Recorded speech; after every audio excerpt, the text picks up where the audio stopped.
So I'm going to give you a few of my favorite things from Access Consciousness. There's so many, and so I have to start somewhere today. And I'm going to talk about awareness, about increasing your level of awareness and trusting your knowingness. Awareness, knowingness, same thing. And then also, for those of you who are interested in anti-aging, I'm going to share a story about what was going on with me when I first started working with the tools of Access Consciousness and the massive shift that I had around an aging crisis that I was in at the time. And then also overall, just what it is to be in the space of expansiveness, to create your life from an expanded state, and how Access Consciousness has just the most incredible tools for helping you get expanded, what that means, and then what you can do with it.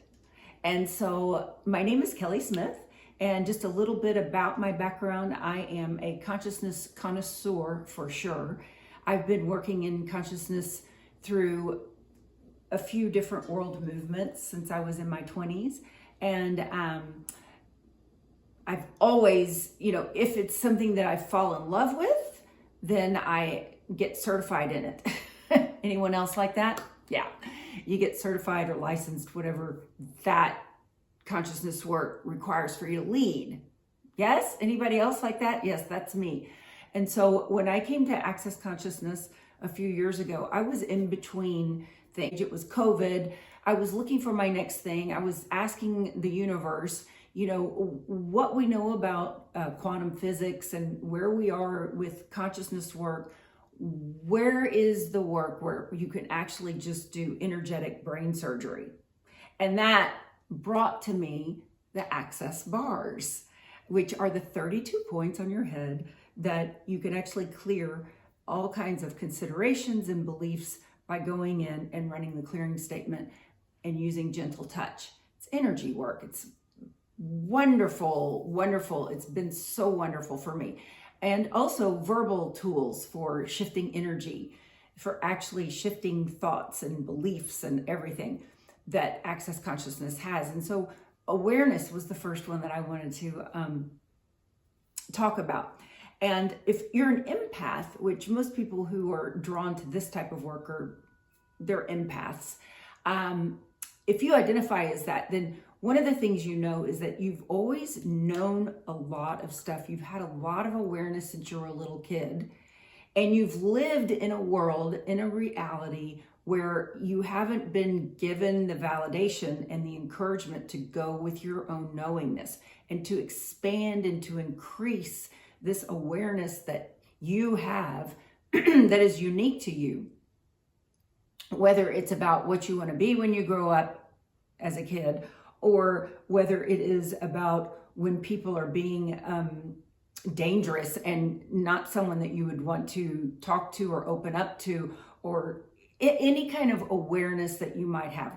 For instance, when I was young, I just knew stuff that no one else knew, and I used to say it, and people would say, where do you get that from? That's nonsense. Or don't go there. You're too young to be thinking and talking that way, or the messages that I got. And sometimes I would actually get in trouble for sharing what I was aware of. Where in your life have you known things and then listened to other people's truth and gone with their truth to later come full circle and find out what you knew and what your truth was and what your awareness was actually spot on for you? And then actually even get mad at yourself because you didn't trust your own awareness, your own knowingness, your own truth. And what would it be like in your future if you had that kind of support to really get that you are a very aware being, that your intelligence goes way beyond your brain? There's an infinite intelligence that you are, and that you come from, and that you are connected to, and that most of your answers come from within, and your truth certainly is your unique you, the being of you. And so how much difference would it make for you to be around people and trained in ways that actually helped you open that up even more and expand on that knowingness. The second thing that I wanted to talk about was anti-aging. When I first came to Access Consciousness, it was about a year into the shutdown, the coronavirus. I need a sip of water, excuse me, to get some water. Okay.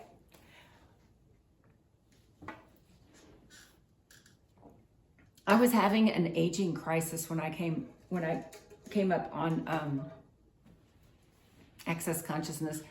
It just came over me. It was ageism. I was experiencing myself as having a lot of energy, low energy.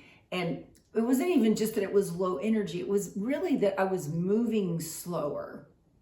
Like I'm used to moving about, getting things done, doing things, enjoying life, very physical person. I felt like I was in slow motion. It was the craziest thing.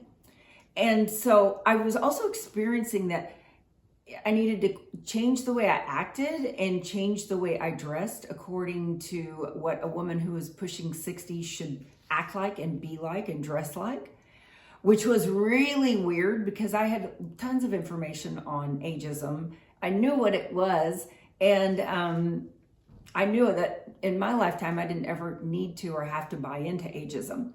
And so, but I was starting to feel like I was supposed to take my place in society as an older woman. It was really weird for me. It was really weird.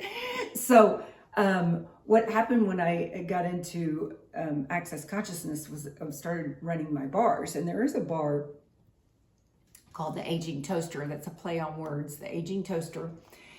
And all the other things that are talked about in the literature, like all the many books that have been written by the founder and the co-founder and some other of the leaders in Access Consciousness, listening to the infinite resource on YouTube of the Access Consciousness people who have YouTube channels and talk about the tools of access, and just doing a lot of the questions and clearings that are recommended.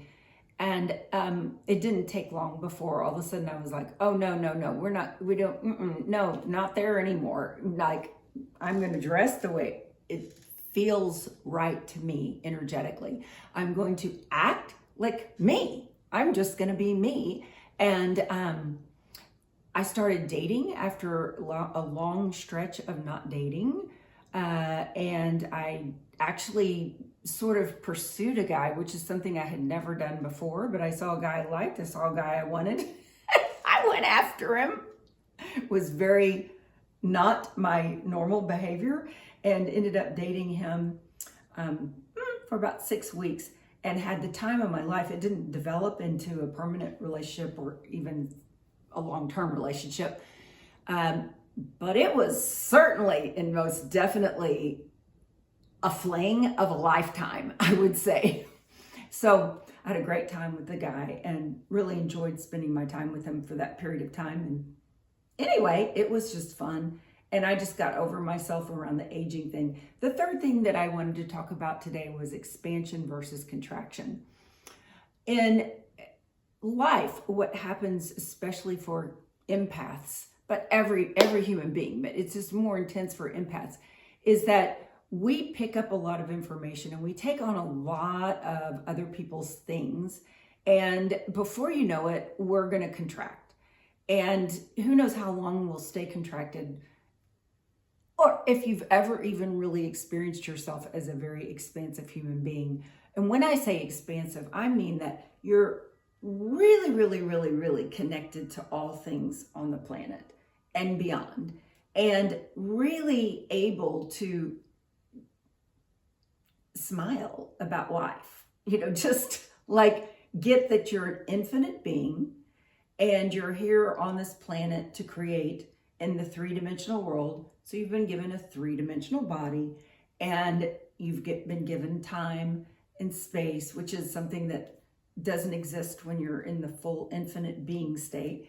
And it's just an exquisite opportunity to experience all kinds of experiences, like an explorer. And living in an expansive place has you not take yourself so seriously. It's just, yeah, I'm here to learn, I'm here to grow, I'm here to have fun. And so, how long do you sustain that expansive state? You've been there. I know you've been there. Everyone's experienced it. And so an expanded state is where real freedom is.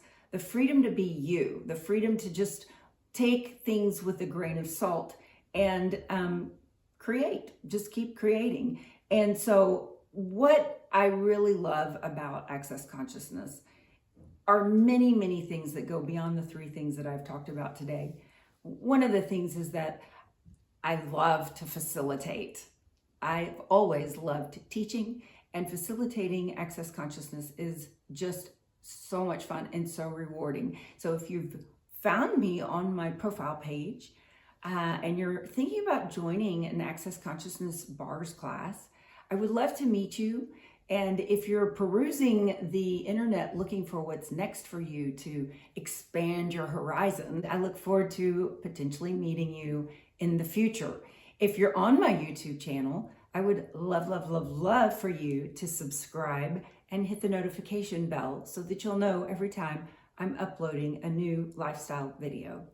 And if this has made a difference for you, namaste.